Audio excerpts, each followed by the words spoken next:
ओ तो बुझाई छो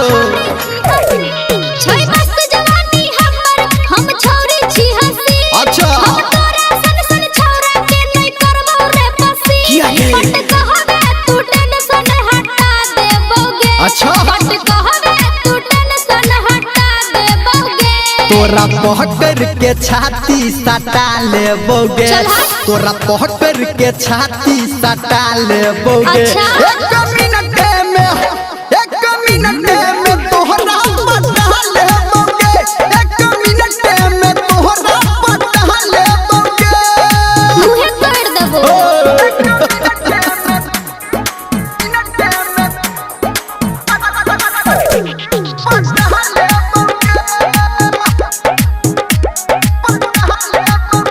अभी आप सुन रहे हैं धर्मेंद्र निर्मलिया को।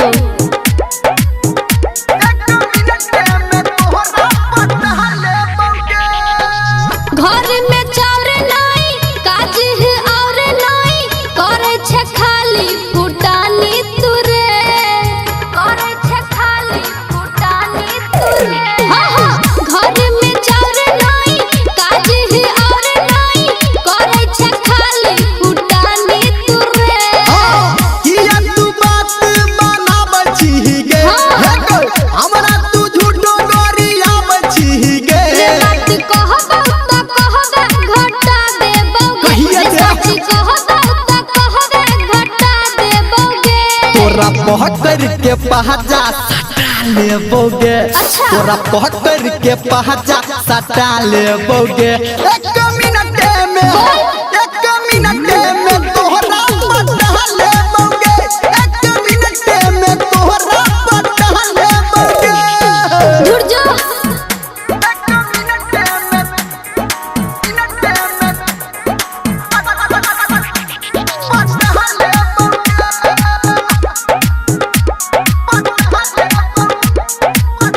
अभी आप सुन रहे हैं रावणिया म्यूजिक।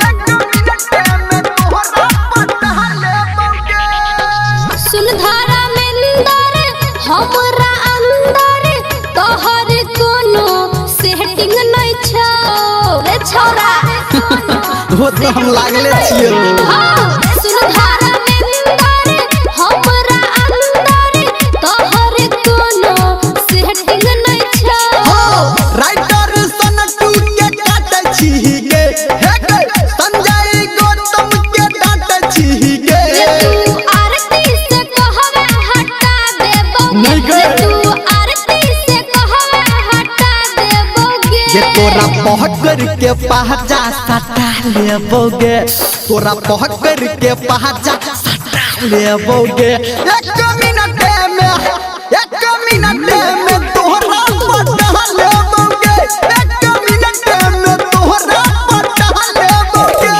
छै मस्त जवानी हमर हम छोरी छी हंसी